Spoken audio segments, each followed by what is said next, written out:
6th, I actually tweeted out to stop the violence. You must remain peaceful. I mean, the only problem that she might have, of course, she did delete that tweet, is that she initially called those rioters American patriots.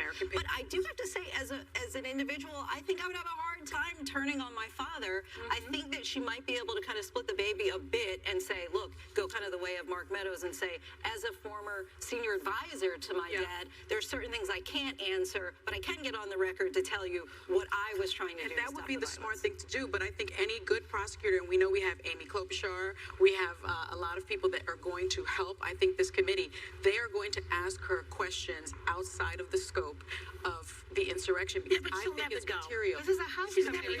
Amy Klobuchar is not in this committee. No, I said they're going to be advising. They have access to those sorts of people. The way I see it is that these people are called to testify. They say no, or they just ignore it. Then they get subpoenaed, they ignore that, and they push it. They kick the can down the road until November, when the Republicans could be in power, and then this all goes away. There's a difference. For me, there's a difference with Ivanka, because there is no doubt in my mind that Ivanka has really put in effort in trying to rehab her image. Right? Every time we read any sort of article about this, there's some leak about what Ivanka tried to do. Ivanka's always tried to portray herself as the rational adult in the room, you know, who was trying to talk sense into her father. There's always all these unsourced leaks about somebody close to Ivanka who says things trying to whitewash what happened on January 6th.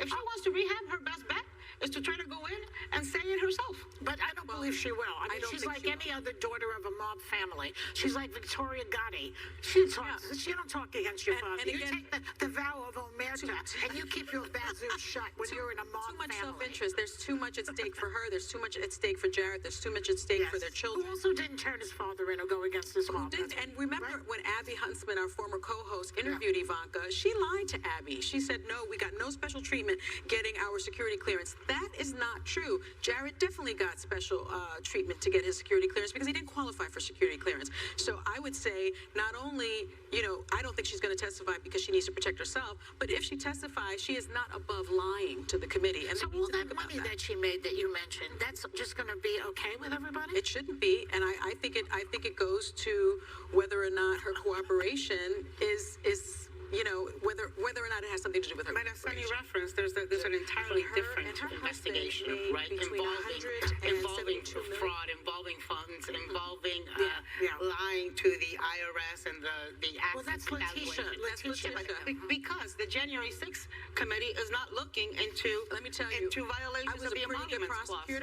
Pretty good. That's pretty good. I never lost a case, and I would love to get someone like Ivanka Trump on the stand under oath. What would be your main regardless question? of the scope? What would you want to ask her right off the bat? I would ask her about the money.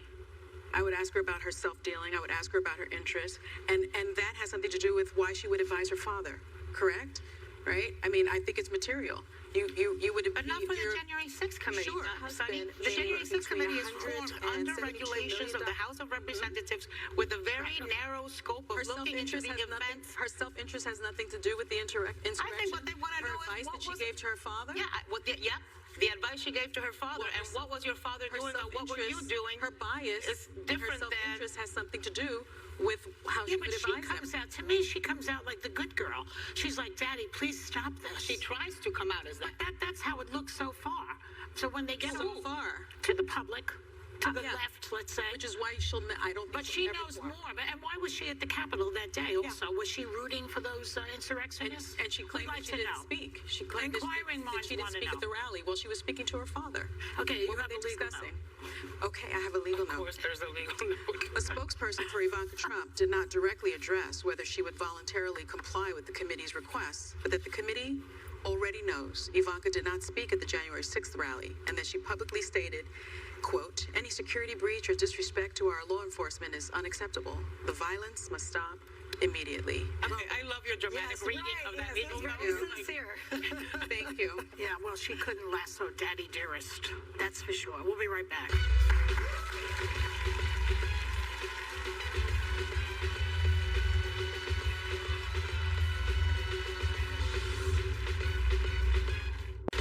Still ahead, White House Press Secretary Jen Psaki is live to talk about President Biden's accomplishments, challenges, and disappointments 1 year into his administration. no one's here except the crew. But thank you anyway. So many people are taught to not discuss their salary. Well, in New York, everybody tells their rent, their salary, but as a rule, they don't. But a teacher at a prominent business school, Wharton, which was, by the way, part of the University of Pennsylvania, which makes it an Ivy League school, just proved we probably should. The professor of legal studies and business ethics tweeted, following, I asked Wharton students what they thought the average American worker makes per year, and 25% of them thought it was over six figures. One of them thought it was $800,000. Ha! Really not sure what to make of all of this. I mean, the real number is, according to the Social Security Administration, the average United States annual wage that last year was $53,383, with the median wage at $34,612. Yeah, and that's a median, which means a lot of people make a lot less than that. I know in West Virginia, the average household wages earned is like $46,000. And that's, really? They could use a little help from the government. Yeah, they could. What's interesting is that the average household median income for students who attend University of Pennsylvania is $195,000. Yes. And 70% of the students at University of Pennsylvania are from the top 20% of the income earners. Of course, and only 3% are from the bottom. And as you all know, Donald Trump went to Wharton, Ivanka went to Wharton, Donald Trump really lowered the so bar, it's a, don't you think? so it's a bit of a bubble, I think. And so you kind of have, based on whatever your day-to-day experiences and interactions with the people, I think that's your expectation of the whole world. Yeah. But they went to Wharton. Maybe it's a good thing that there's ethics classes because they seem to have been missing on those days. But do you think a guy who says $800,000 has ever watched the news, has ever picked up a newspaper, has ever talked to anybody outside of his apartment? What makes you think it was a guy? It could have been a woman. Listen, I remember when George Herbert Walker Bush got so much criticism for not knowing the price of a gallon of milk. And I think it's a telltale sign that you are out of touch with American reality. But I also think there's like this, there's this young generation now that has become multimillionaires in a very short time with cryptocurrencies and NFTs. There's an entirely different realm of economics that I don't even understand going on in America, and particularly relevant to the young. Although I think that's certainly the minority, not the majority. I just remember being one of the 3% of students, right, at these schools, coming from a poor family, someone that could only go because I was on scholarship. And I know firsthand that there were other students that could never understand not being able to pay your light bill, not being able to afford dinner. I remember when my parents and the few occasions that we were able to go out to dinner, they would always order last. And I always wondered, why would they order last? And they ordered last because they wanted me to have the experience of being able to order anything on the menu. And whatever money was left over, that's what they used to pick their orders. And sometimes they had to share an order. That is, I think, sort of emblematic of what the average American family goes through. I also think it's reflective of how you see so many CEOs getting these huge bonuses and making enormous amounts of money while the workers are not getting the raises. Well, that's what's causing all of the consternation and all I think a lot of the anger in the country. I wonder if they know what minimum wage is, right? No, they probably don't. Right. And I think that's why when you think about Biden's BBB plan, the Build Back Better plan, we need things like student loan forgiveness. We need things like a living wage. We need things that people are calling progressive and leftist, but leftist policies. These are, they should be American policies. Every single American should want other Americans to be able to really participate in the fruitfulness of this country. They seem to not care about their own interests, a lot of people in this country. Just to own the libs because they hate us or something. That's the only reason they vote against their own interests. That's just dumb. How about health care? I mean, you know how expensive healthcare is? Yeah, I do. If they think people are making $800,000 a year. You could be finished if you get remember how controversial health insurance. You could be finished. Yeah, remember how controversial it was to pass the ACA, but once it passed, and then there was all these threats to take it away, and then actually people didn't want it taken away. Well, that's why. Who was it? Was it Mitch McConnell who said, I don't want to give it to them because then they will never get it back? They will never give it up? They will was not just about the ACA, any kind of a program, Medicare, Medicaid, all of that. Those are the Once people know what that can do for them, they do not want to Those give are it the up. people. That's why we need empathy.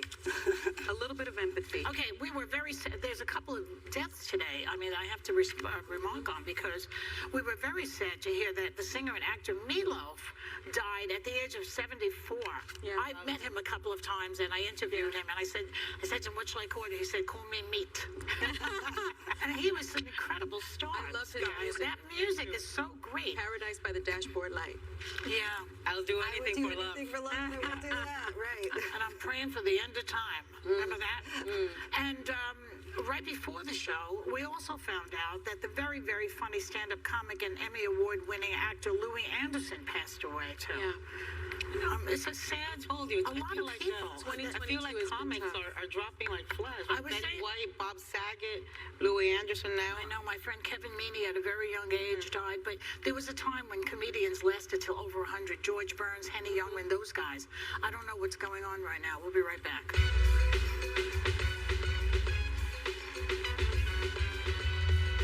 After one can work with Republicans to realize his ambitious agenda for the country, I did not anticipate that there'd be such a stalwart effort to make sure that the most important thing was that President Biden didn't get anything done. White House Press Secretary Jen Psaki is live on The View. Next. As President Biden hits the one-year mark in office, he's scored some major wins, some disappointing losses, and little help from the other side of the aisle. Joining us now to tell us when the administration goes from where they go from here, please welcome White House Press Secretary, the lovely and talented Jen Psaki. Hello, Jen. Hi, Joy. Great to see you all. You too. I enjoy your press conferences so much. So, I do. What, you should advertise when they're going to be on more, though. People need to know when you're going to be there. It's more than they are. Okay, we'll work on it. Do that. We'll work on Okay. it. We'll put it out more. All right. So, 1 year in, the president has had big achievements, like I said, like his bipartisan infrastructure bill, 6 million plus jobs added, lower child poverty. But he's also faced some major challenges to his presidency and disunity in his own party.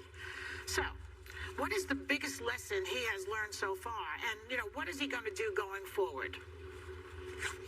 Well, you heard him talk about this a little bit the other night, which is that he's ready to get out there in the country. He wants to be engaging more with people, talking to people who agree with him, who disagree with him, and telling more of the story of what we've accomplished, but also the work we have to date. I mean, today's the first day of the second year of his presidency, and we know there's a lot more work to do. But as you just touched on, Joy, we're also pretty proud of everything you said, but also the fact that 210 million Americans are vaccinated. That's a good foundation. Now we've got to stay at it and get the things done we haven't gotten done yet. Hey, Jen, Lindsay Davis here. Of course, as you know all too well, earlier this week, the Senate once again failed to pass voting rights protections, with Democrats Joe Manchin and Kyrsten Sinema joining all Republicans in rejecting changing the filibuster rules. The president has said that he was disappointed but not deterred. So where do you see a path forward at this point? Well, the path forward is we have to keep fighting. Look, I think this week has been frustrating, devastating, angering, all of those things. And everybody who's been fighting for this, there's so many activists across the country who have been so central to getting to this point. I mean, just a year ago, there were more people who were opposed to filibuster changes in the Senate. So we've made some progress on that front, but we've got to stay at it. So my advice to everyone out there who's frustrated, sad, angry, pissed off, feel those emotions, go to a kickboxing class, have a margarita, do whatever you need to do this weekend, and then wake up on Monday morning. We got to keep fighting. And what that means, Lindsay, is we have to keep talking to members about federal legislation. That's essential. That's something that can be permanent, that can make sure people's rights are protected. But we also need to make sure people are educated in states across the country about what their rights are, how they can vote, when they can vote, how to request an absentee ballot. There's a lot we need to do on that front, and that's going to rely on the energy and the anger of that activism as well. Margarita or two, by the way. Jen, as you just mentioned, Republican state efforts to affect votes are pushing on. But there also seems to be growing bipartisan support, that's refreshing, for overhauling the Electoral Count Act, which Trump and his allies, as we've learned, wanted to use to overturn the 2020 results. Even Kevin McCarthy has said, who voted against certifying the results on January 6th, has said he's open to the idea. Do you think this is possible? Where does the president stand on this? And I wonder, can this be a vehicle to attach some of the things that were on the other two bills that just got defeated? Look, we've never been opposed to the Electoral Count Act or moving forward with the Electoral Count Act. That's a good thing. I think the thing we have to be really careful of out there is not thinking that's a replacement for the John Lewis Voting Rights Act, right? Or for additional federal protections. Because what the other two bills that we've been trying to push forward would do is ensure that if you're in a state that has a history of voter suppression, if you want to change your laws to make it harder, you have to ask for support or approval from the Department of Justice, because it should be hard to do that.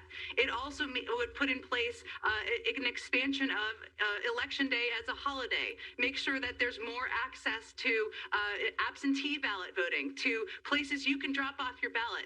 The Electoral Count Act doesn't do that. So that's still a good thing. We're going to have lots of conversations about it. The president's quite open to it, but it's not a replacement. So we shouldn't let anybody pat themselves on the back for just doing that, because there's more to be done. You know, President Biden ran on bipartisanship and unifying the country, especially after his decades in the Senate. But now he's admitting that he didn't anticipate such a stalwart effort by Republicans to block his agenda. But I have to tell you, the president was vice president when Mitch McConnell said the quiet part out loud, that his mission was to make Obama a one-term president. So after witnessing 8 years of obstruction under President Obama, why would President Biden think his tenure would be any different with the state of the Republican Party today? Well, believe it or not, it's gotten worse. Or you would believe it, of course. I mean, it's gotten worse since Trump. And you look at things like voting rights, which I know you all have been talking about and we've been very focused on. 16 Republicans in the Senate today have, including Mitch McConnell, have protected voting rights, voted to protect voting rights in the past. Mitch McConnell talked about it in his book. So what has changed? Trump's control over the party, the fear of Trump. You'll have to ask Republicans in the Senate to explain why they were for protecting voting rights a few years ago and are not now. He's never been naive about the division among parties. There's disagreement. He's also never thought, and he talked about this in his inaugural address, that unity or bipartisanship means you agree on everything. You don't have to agree on everything, but you should agree on things that are fundamentally good for the country, like the protection of voting rights, but other things like cutting the cost of child care and elder care and making sure we can negotiate the cost of prescription drugs. I mean, are Republicans against that? Are they saying only Democrats are for negotiating the price of prescription drugs? So that's what I think the president was getting at, is there's almost an irrationality of it that has gotten worse. Okay. Well, considering, moving on to the voting rights issue, considering that these voter suppression laws, which is what I believe they are, primarily target people of color, does the president realize that he's going to be letting down the same black voters that helped him into the White House? Why wasn't this prioritized earlier when Americans were so engaged in the fallout from the insurrection? Well, he's been engaged in it from the beginning. I think the premise there would suggest that that Senator Manchin and Senator Sinema and others who opposed the filibuster changes more than them at the time would have had a different point of view then.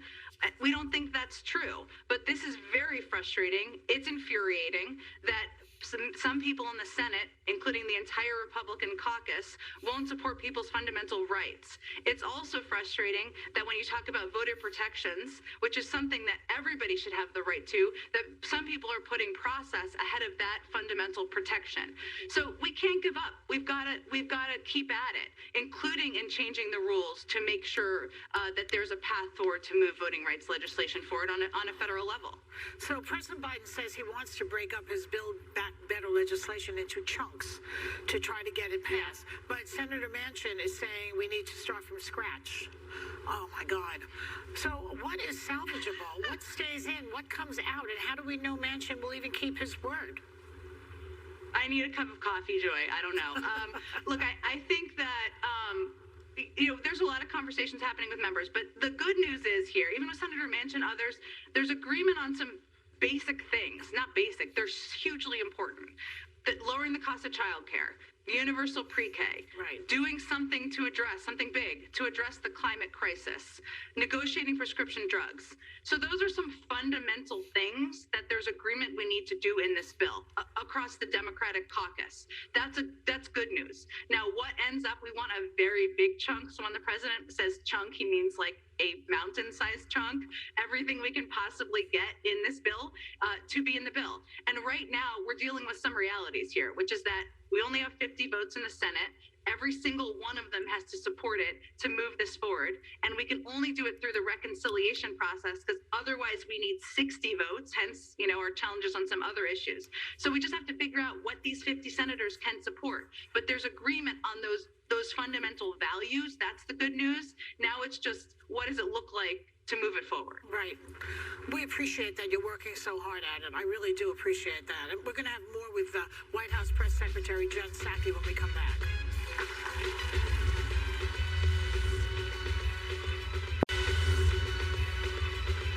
And we are back with White House Press Secretary Jen Psaki. Sunday, you have the question? Yes, I believe that the administration has done a really good job of handling the pandemic, including the rollout of the vaccine and the rollout of boosters and making the vaccine accessible.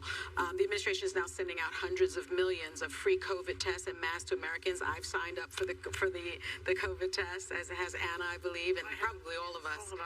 But just a third of it. Was it hard? It was very easy. It was very easy. But you have to be able, but you have to be able to go online. You have to be able to have what a if you don't computer? have a computer? That's true. A lot of old people don't know how to do it. Yeah, I thought it was That's very true, and- user-friendly. Go ahead. They've now set up No, a so- 1-800 line. Let Jen talk. Go ahead. Yeah, if people don't have, this is such a good point, because if people don't have a computer, don't know how to use it, we have a phone number people can call. We have a range of ways that people can get access. You don't have to be computer literate to get free tests. We're going to get you free tests, even if you don't have a computer. Promise that. Yeah, but what's interesting to me is that just a third of the country approves of the president's pandemic response. How do you answer critics who say that 2 years into the pandemic and a full year into the administration, Americans shouldn't still be waiting to get COVID tests in the mail? Well, you heard the president say the other night that he wished he'd ordered more tests earlier. And what we try to be honest with ourselves about at every point in this pandemic is, well, we can do better. And we wake up the next morning and we say, we're going to do it better today. So that's why he ordered not just 500 million tests, but actually 1 billion tests recently. The website's up. It's working. It's easy, as you said, which is such good news. And a key part of this is that 20% of the tests every day are targeted at communities that need help the most. And this is defined by the CDC. So it's communities that are hardest hit. It's communities that are lower income, don't have as much access to health care, because we really want to. We know that in this pandemic, access is such a huge issue, and making sure that we're prioritizing getting these tests out has been a huge priority. But here's the other thing. We also know, I work here, but I'm a mom, and I have 2 kids going to school. I want them to be able to go to birthday parties. I want to go to football games. I want to go to the movie theater. People are tired and they're exhausted of the pandemic, and we recognize that. And that is part of the psyche that everybody's experiencing now. And I think some of it is we have to just acknowledge that, all of us in the government, everybody in communities, and we have to recognize it's going to get better. And that's what I can tell you. It's going to get better. We have tests. We have masks we're sending out. We just ordered 20 million of these Pfizer antiviral pills. That is a game changer, and it's going to get better. And that's what we're working on every day here. And we are holding on to that hope that it is going to get better. Of course, Secretary of State Blinken met with Russian diplomats today in an effort to de-escalate tensions on the Ukraine-Russian border. Some think that the president actually gave Putin the green light to invade when he appeared to downplay that potential minor incursion, as he called it. Of course, the president quickly walked that back. But was the damage already done? Does he still believe that Putin will invade Ukraine? And if so, what's the plan? Because diplomacy at this point doesn't seem to be working. Well, as you said, Secretary Blinken is meeting with his Russian counterpart this morning, and he's going to be talking to the president tomorrow. He's going to be talking to his national security team tomorrow. He gets everyday updates. But here's what's important, and we learned a lot, I will say, from 2014 and the tactics the Russians used in 2014 and since then when they invaded Ukraine. And so what the president was getting at the other night is that they don't just use military and tanks, and we're very prepared for them to do that, and they may, and that could happen tomorrow or a week or several weeks from now. We don't know. We want to be very transparent with the public about what to expect, but we also know they use cyber attacks. We know they send what's called little green men in, which is basically Russian military who aren't in uniform, and we know they also use social media to push propaganda. We announced yesterday a bunch of sanctions for actions they've taken to date. We're working with all of our partners around the world, and the president has been very clear with President Putin that if you invade, there will be severe consequences. Also, there are a range of tactics we're also prepared for, and we're going to be united in responding for those as well. Jen, during his marathon press conference, the president also suggested that the next election could be illegitimate if we don't pass voter protections. You've clarified that he was talking about Trump's attempts to overturn the 2020 results. But as we speak, there are many, many state measures that would curtail the ability to vote and make it harder to vote by mail. There's 160 big lie loyalists who are running for statewide positions that would give them authority over our elections. So without reforms, why should voters have faith in the legitimacy of the next election?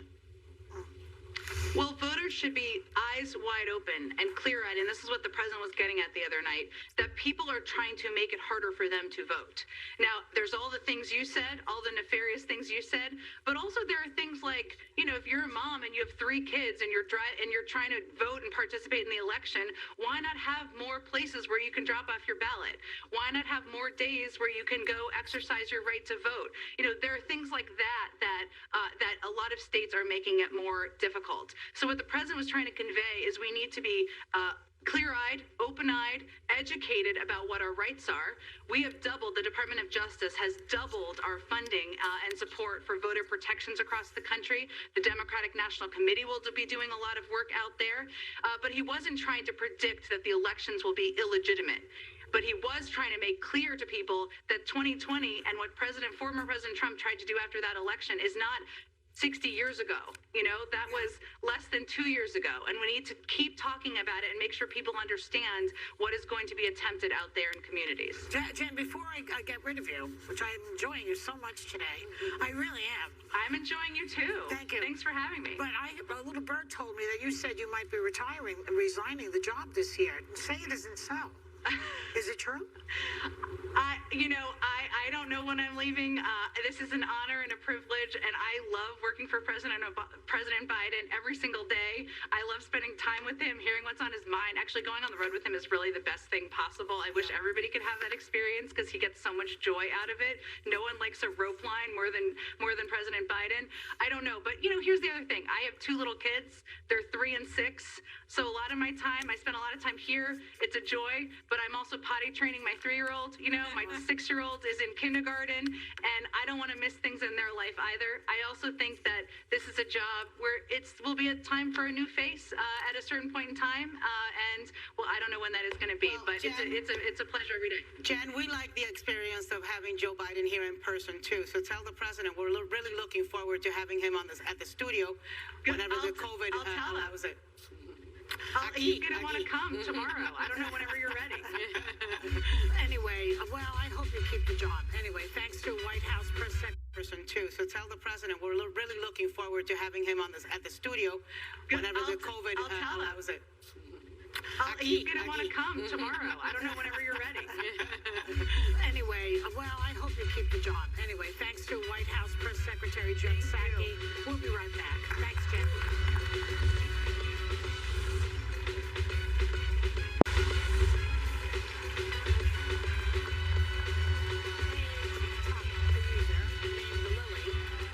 She shared a text from her boyfriend asking her to put on makeup before meeting his friends for the first time. Oh, she thought it was just a casual meeting and wasn't planning on wearing any makeup. But he doubled down and texted, either put something on your face or don't turn up. By the way, the woman is now single. Good for her. Yeah. Good for her. I'm guilty of, are you going to wear those pants to dinner? I have a little of that. I think clothes, though, is different from makeup, right? Yeah. I mean, because makeup, in a way, and especially in this way, he said, I don't want my friends to think that I pulled a clapped one, which in British it's slang for ugly. So it's kind of saying, if you don't wear the makeup, then you're ugly. And I used to date somebody who would say, oh, are you going to go like that? Yeah. You're not going to wear your heels? Yeah. I mean, that's an ex-boyfriend, for a reason. But I do think that the makeup and clothes is a little bit different. Yeah, I don't like it at all. I'm glad that he is the ex. And I just don't think that your self-value comes from what someone else looks like, from the person that you're with, right? Yeah. It's just not about that. That's obviously where he's You like coming Larry from. David. You like the funny guys. I do that like aren't the funny guy, but necessarily I'm like saying that cute. his self-esteem, this guy's, is not the highest. No, so it's not. She is reflecting him.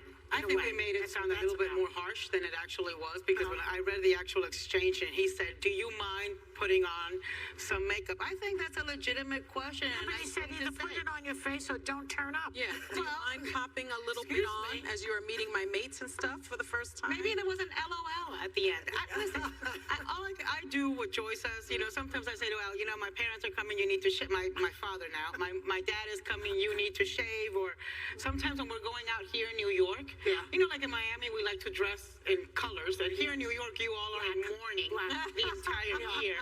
I'm like, no, you can't go out in New York with a pink shirt.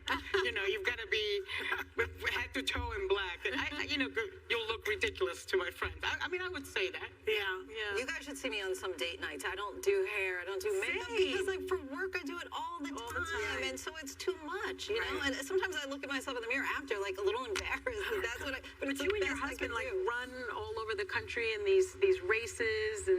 Well, we are athletes in that way. Yeah. But you see me all the time on outside of the air. And I don't have, hats and slippers And that I'm are sure my best he friends. still loves you. That's what happens. Everybody knows what you look like. When you're all turned up and you're all looking good. So you're not meeting them for the first time. But if you were meeting them for the first time, you put on a little lipstick. You know what I can't stand? The way I look on Zoom and FaceTime. I look so ugly. I hate that. It's a horror. It's the I've first seen you time. on Zoom. You do not look like a horror. I do. This is the You know first. what? There's filters. Yeah, well, there's You not can enough look like a filters. cat. There's not enough filters for me. I'll be right back. I do. I look terrible.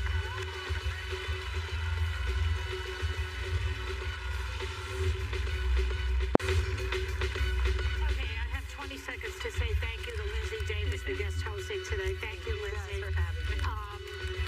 Have a great day. Have a great weekend. We're Friday. Yeah, Friday. Have a great 17 weekend. degrees in New York, which is why I'm going to Miami. She's going to take a little time to enjoy the view, enjoy the weekend. This